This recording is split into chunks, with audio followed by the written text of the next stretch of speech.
Hey guys, how's it going? Hello. Albert here with Ian again. Part two. Part two. A little bit late. That's on my end. As everyone knows in the Dream organization, I run a little behind. I run on my own time. Ian's starting to figure it out too.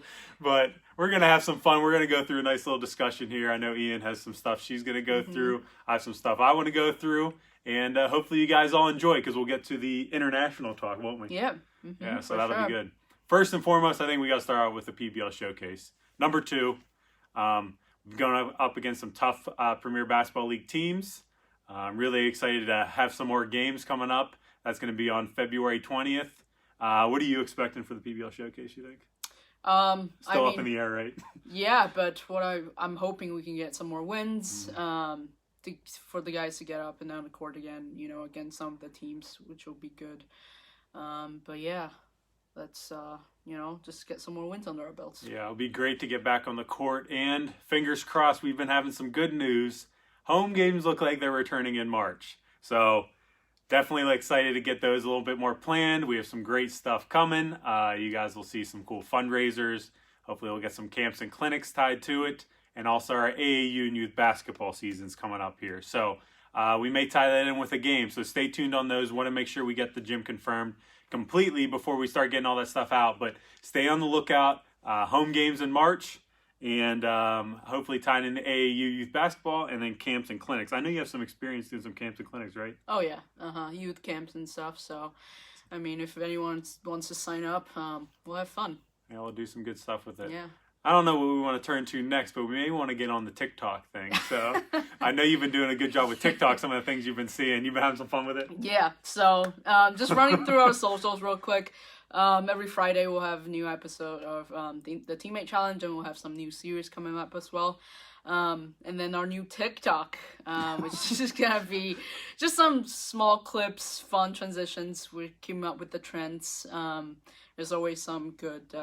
You're doing a good job on there. The transitions look good. Yeah, the transitions look nice. So yeah, we're trying to keeping up with the trend. So go follow us on TikTok, DuBois Stream Official. And if you have any requests on TikTok, I know there's some cool dances on there. Drop them in the comments. Feel free to tag us in something. Nick, appreciate you tuning in as always. Thanks for the support. So we'll be doing some more TikTok stuff if you guys want to tune into that. So I don't know. Anyways, I don't know if we want to then jump to.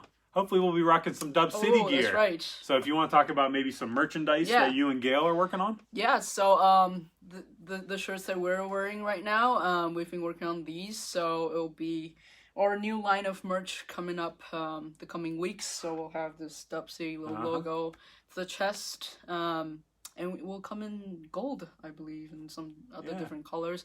We'll have shorts with the same... We're trying to surprise them, right? Oh, yeah, maybe that's right. No, I'm just kidding. No, I'm not giving it away too much. Yeah. But, some of the design things, we'll have it going on the merch side. So stay tuned for those as well. Yeah, I'm definitely looking forward to that. I know, you and Gail done an awesome job so far, and we're going to keep building on that and hopefully get this Dub City stuff out there. Another thing I know we definitely want to talk about, we brought up the AAU youth basketball, we brought up camps and clinics, home games coming up, we got the PBL Showcase.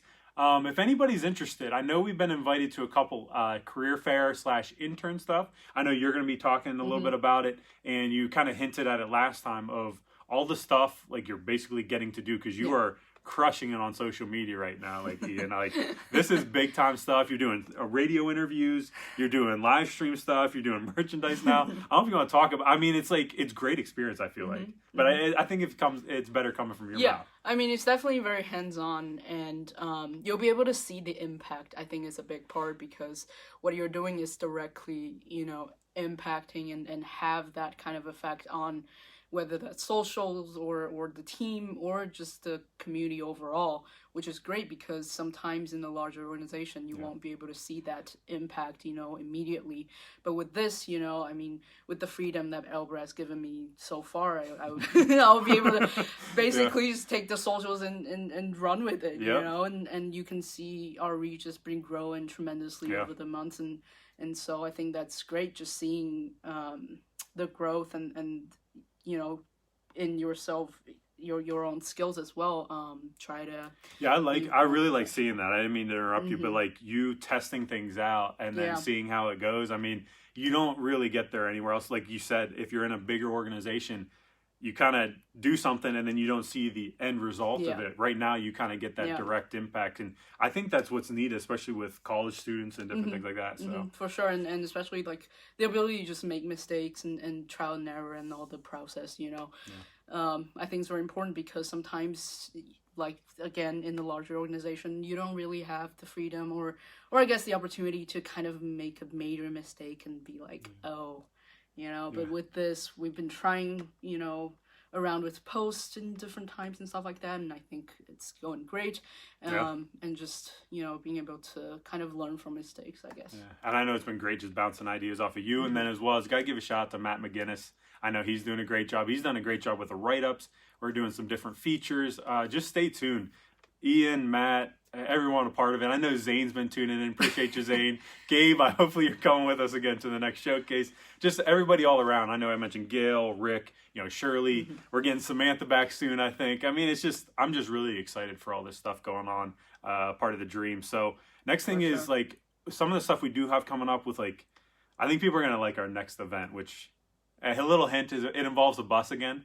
So, and Rick has been at the forefront of that one. So shout out to Rick, Coach Rick Homer. He's not only our coach, but he's a mastermind behind some fundraiser stuff. So as we come up on these home games and events, I think you guys are going to enjoy. So if you are interested in teaming up with us, we have a nice nonprofit event coming up.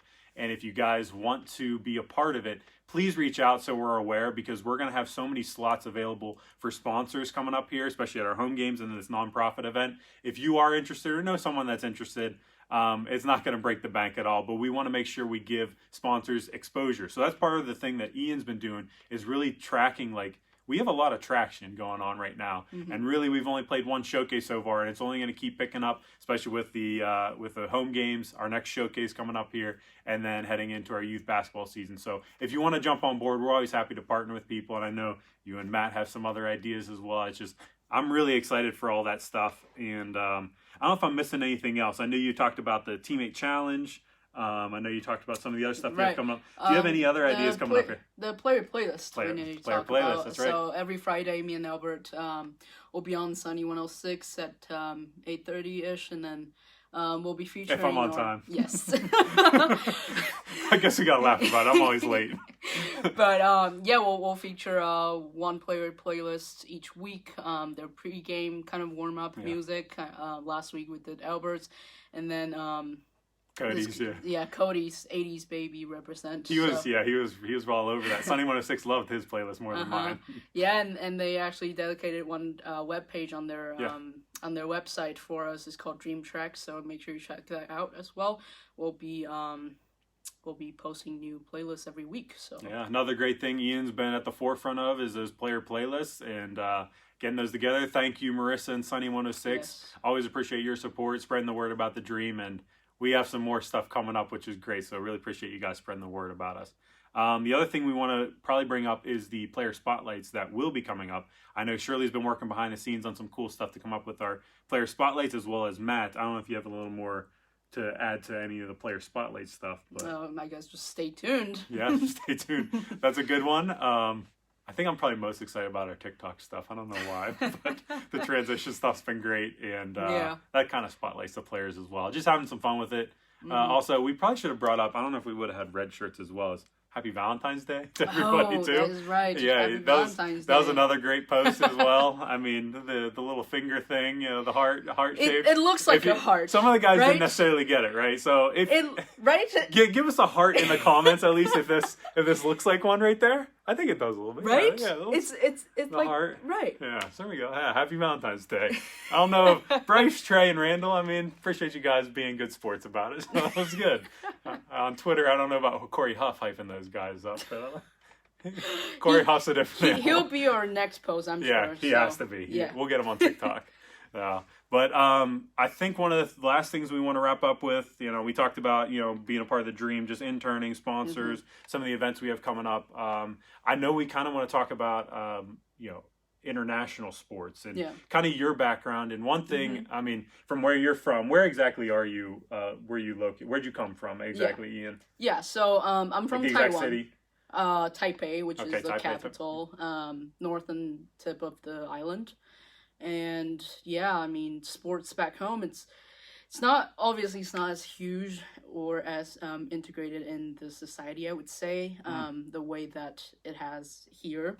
So what about like t-shirts and like people wearing sports t-shirts and all that? I'll have to say a lot of it is, you'll see like some NBA jerseys, or a lot of the North American sports are very popular in Taiwan.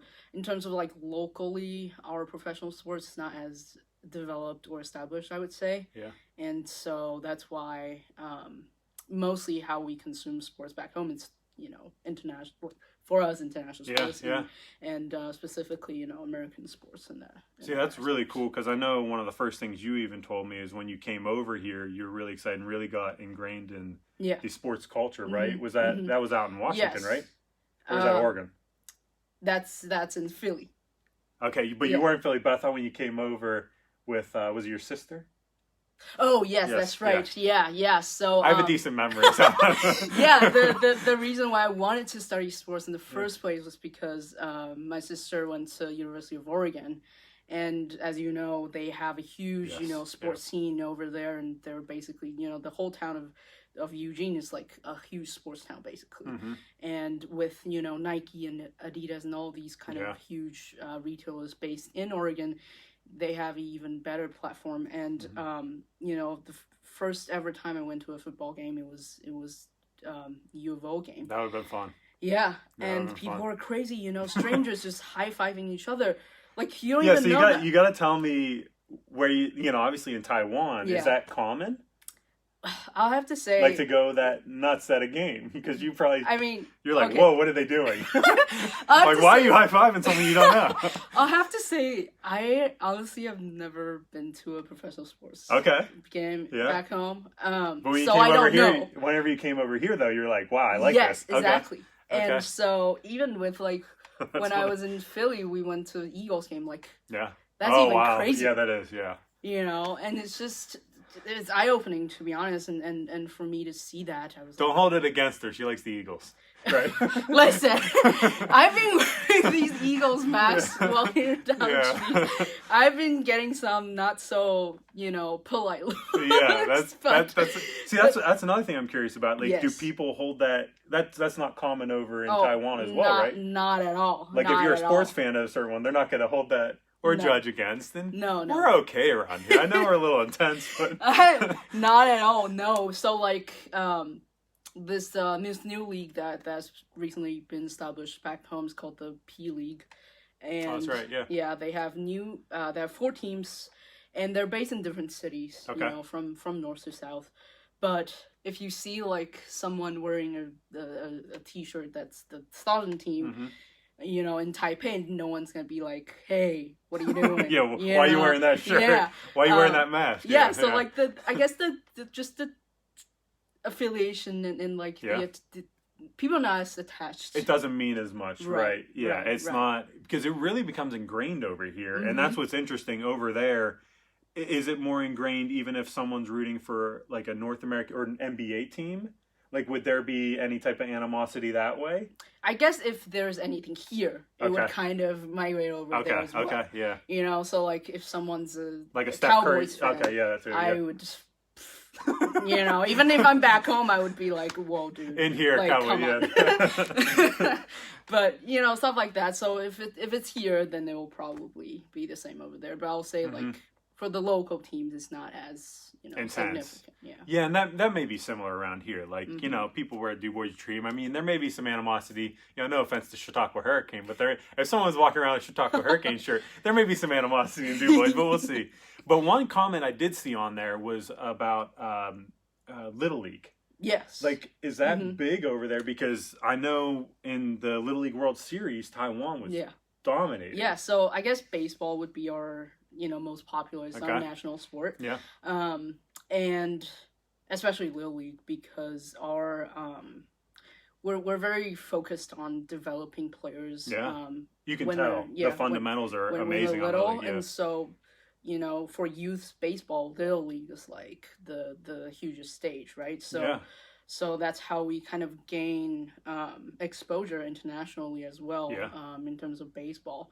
And so a lot of it is one thing that I want to mention though about youth sports in general is that a lot of times if you overemphasize something like that, so like back home, I noticed there's a problem with that, is that they overwork those kids, and a lot of times when they got up to high school, even college, they're like worked out. Do they end up quitting usually? Usually, Okay. yes. So when you see a kid that's so good, on Little League, Yeah. but their arms are usually just very worn out, yeah.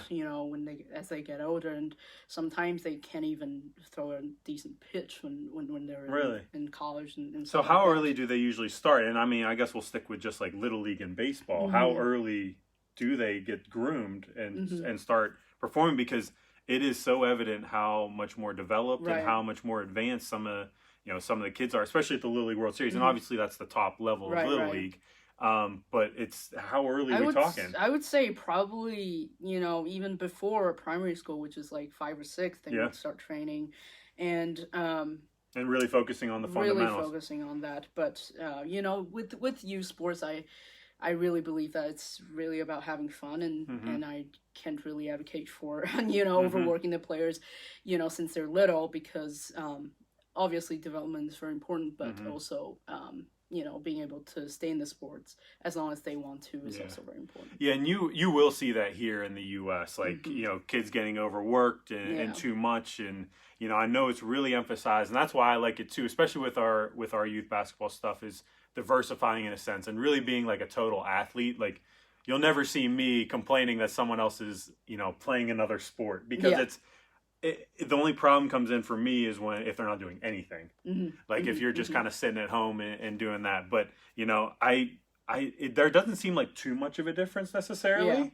But one thing I am curious about is you talked about primary school. Like, is it groups outside of it? Like when I was in Europe and I was really trying to like study that culture, is you had the schools who didn't necessarily put a lot of focus on the sports. Like around here, you really see the high schools and stuff, and the middle schools really put an emphasis on sport. It's more the clubs.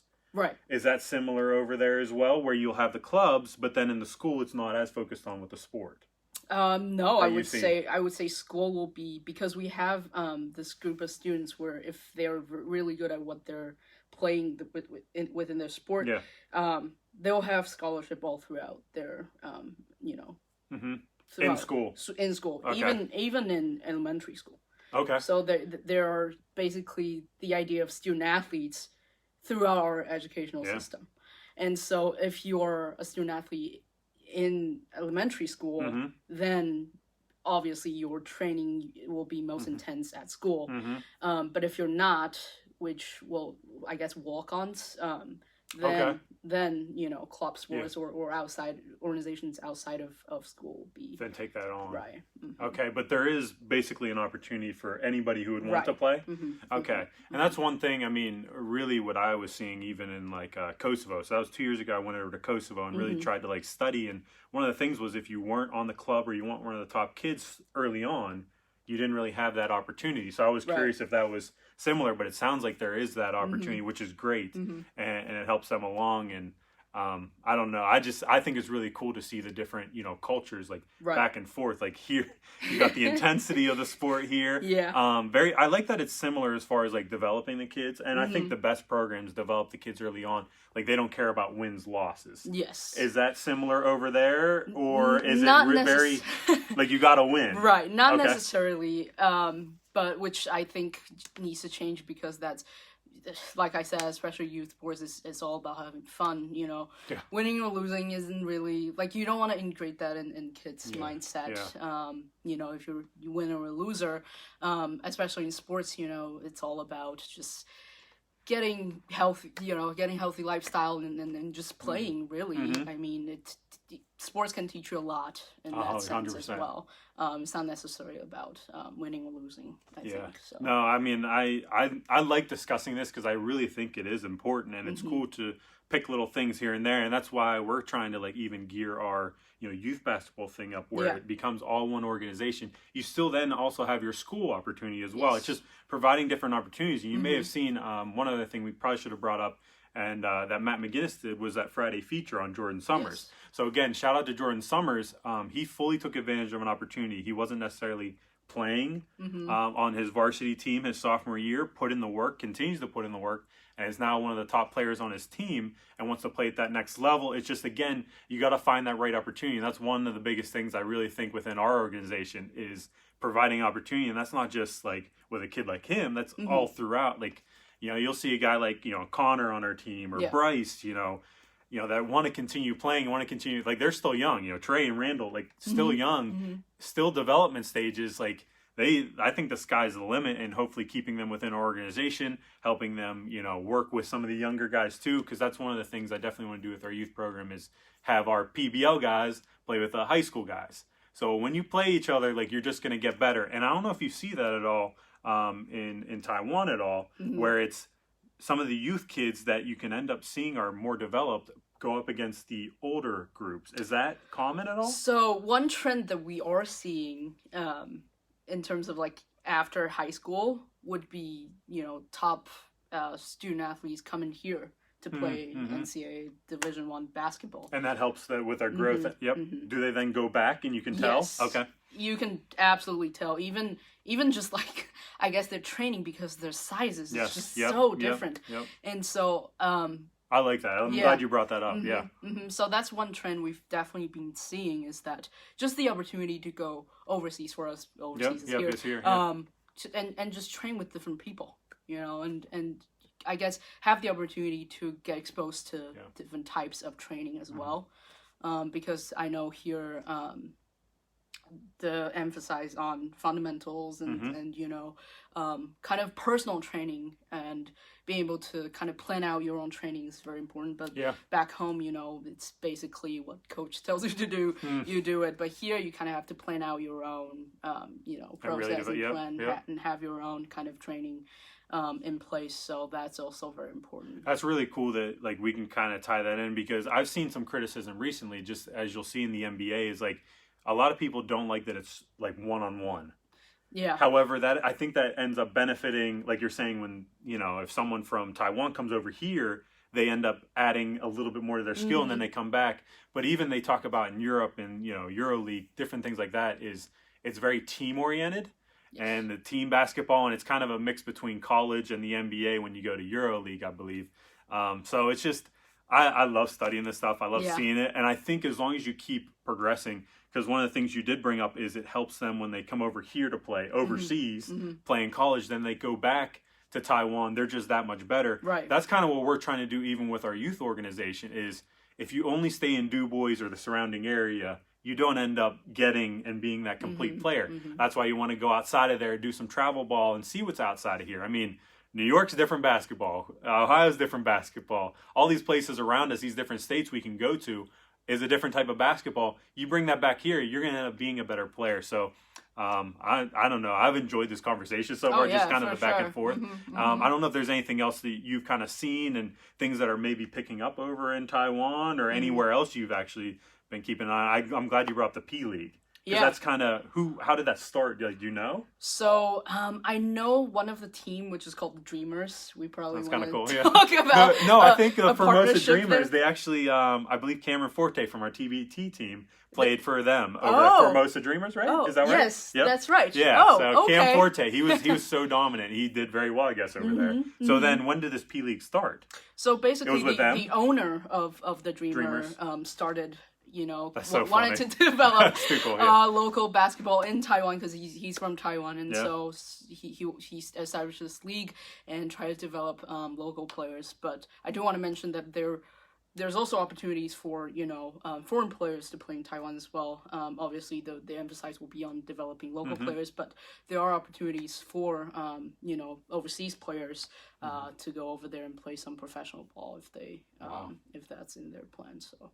That'd be awesome. Mm-hmm. So just, I mean, keeping those connections, just Yeah. keeping an open mind is basically what I'm seeing. Open mind and trying to develop and just picking little things up here and there. I know I've learned a lot from you already, Ian, and hopefully everybody else is tuned in. I know we've had some people tuning in. Hopefully afterwards we'll be able to go through the comments if you guys are commenting and respond. But overall, I mean, this just keep expanding your horizons. That's the biggest thing. You know, one of the first things I started this the dream off with was like saying dream big. Yeah. Because it's like you don't just want to don't get stuck where you're at. So I'm really glad. I believe, I don't know if it was a tweet or something you said whenever you were kind of feeling stuck or stagnant, you wanted you made yourself uncomfortable to come here, right? Oh yeah. Like this is a whole new world for you, oh isn't it? my gosh. Yeah, I think I mentioned that to you too. I think you did. Yeah. I mean, I'm such a city person. This is not a city. Yeah. No. I mean, I'm a big city person. Yeah. And so I've honestly never been to this side of state even. And so you're not used to the snow yet, are you? Oh no. You got hit with a hard winter here too. No, I mean I haven't even seen the city without the snow yet. I don't think. Yeah, that's a good point. Yeah. And so it's a whole new experience for me, and which I think is great because getting out of your comfort zone is the only, for me, I think it's the only way how I can grow. Yep. And I was getting very comfortable, where I was, and I wasn't growing, in which for me, being a 20-something-year-old, which is not good. And so I wanted to come out here and see what's, So you're like, DuBois, PA. No, I know. I mean, it's cool how things work out, and we've been so lucky to have you and blessed to have you a part of the organization. I know everyone who's kind of come around you has been very happy to have you, and I'm glad we're able to get this on video now, too, because we're going to spread this around. Feel free to share it around with anybody you possibly, think might benefit from some of this stuff. And we'll just keep this thing growing. Any final thoughts you got? No, I think this has been a great conversation, and we'll keep this going. Yeah, it sounds good. So shout out to Ian as always. Shout out to you guys for tuning in. And I guess we kind of wrap it up. I know I always say, stay safe, stay healthy. And as always, dream big.